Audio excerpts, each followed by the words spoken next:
Joe Girardi stood outside his office after his final victory as manager of the New York Yankees, his state trooper arms folded across his chest. He was up 3-2 on the Houston Astros in the American League Championship Series, and I asked him how much his legacy would change if he won a championship with his young and likable team. I asked him whether he realized he might become kinda lovable, like his predecessor Joe Torre, if he pulled off a parade with the Yankees team the rest of the country actually didn't despise. "I don't ever worry about my legacy," Girardi said. "When I think about my legacy, it's what I do with my family. That's what I worry about, because they're the people that really know me and understand. I don't ever worry so much about how people view me. I've been around enough coaches and athletes over 30-plus years to know when someone is giving the same answer publicly that he or she would give privately." And without a doubt this was Joe Girardi's truth on and off the record. He's not a charmer or a storyteller or an easy figure to hug. He's a grinder with a binder out of East Peoria, Illinois, and he believes more than anything in an honest day's work. Girardi got that from his parents, Jerry and Angie. His father was a bricklayer, electrical supplies salesman, restaurant owner and grade school coach. His mother was a school psychologist who fought a vile disease with the heart of 1,000 lions. Diagnosed with cancer when she was 43 and given 3 months to live, Girardi said in March of 2010. She lived with it 6 years. That's tough. The manager was sitting at a card table in his spring training office back then, growing more emotional by the syllable. "My mom," he said with a sigh. "She died 26 years ago, and I'll always remember her last words to me before she passed. She said, 'Just don't forget me.' And no, he never did."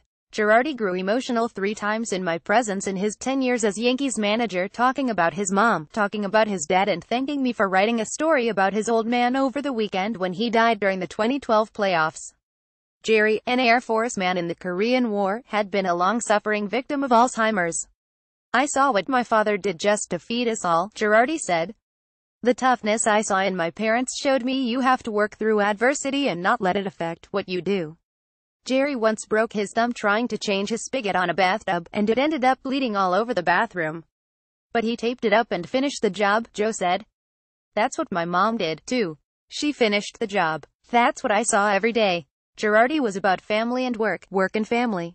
He attacked his playing and managing careers with the same intensity with which he attacked his busboy duties at his family's restaurant, the same way he attacked wind sprints in high school football practice.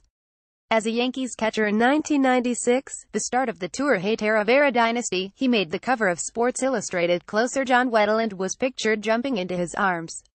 Joe's boyhood friend, Jeff Giebelhausen, happened to be driving by the Girardi's home a few days later, and sure enough there was Joe breaking a sweat as he was cleaning up his old Mont's yard.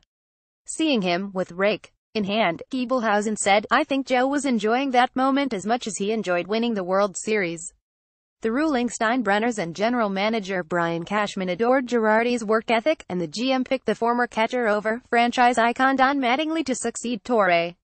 Mattingly predicted that succeeding Torre in the Bronx would be tantamount to succeeding UCLA legend John Wooden in Westwood, and Girardi found out his runner-up wasn't wrong.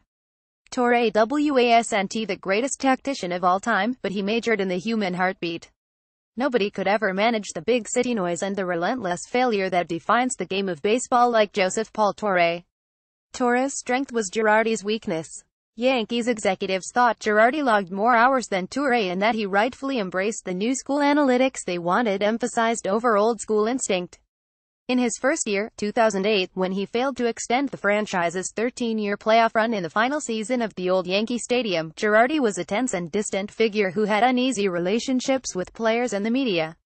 Cashman and the team's PR man, Jason Zillo, urged him to become more user-friendly and consider some of the personality tweaks Giants coach Tom Coughlin used to move from almost fired tyrant to embraceable Super Bowl champ.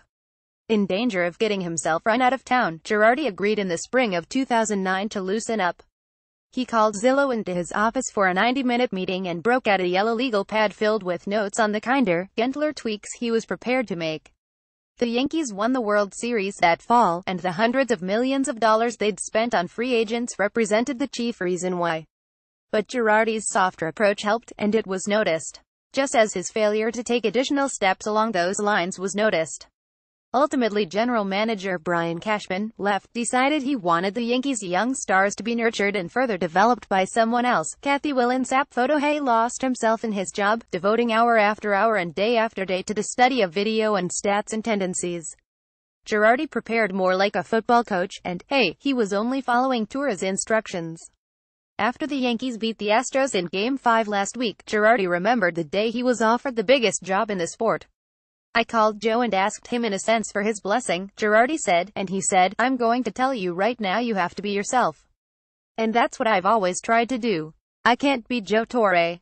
My personality is different from Joe's. I just had to do it my way, and that's what I've tried to do."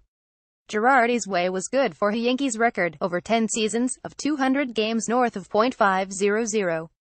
He didn't win a second championship. Torre won 4, but he did lead this year's team to places it wasn't expected to reach. The Yankees were supposed to be about tomorrow.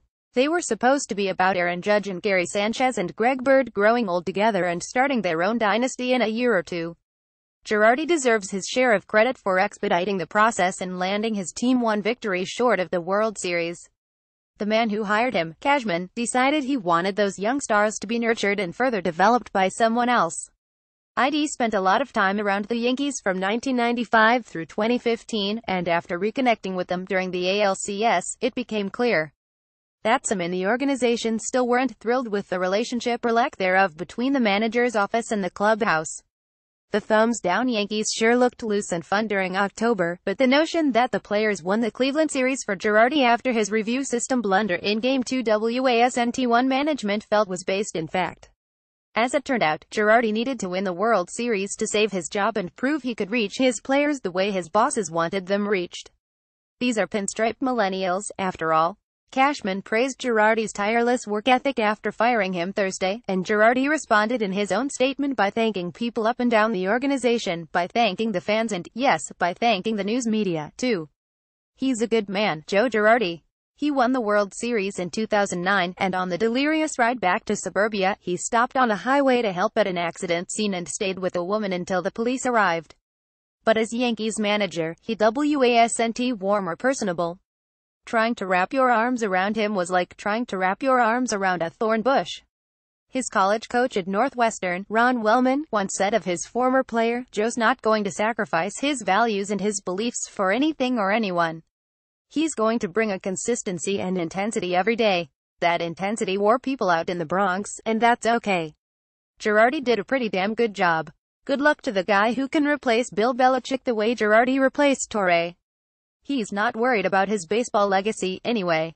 Girardi cared only to honor his dying mother and father by working his ass off. By those terms, he just earned another ticker tape parade.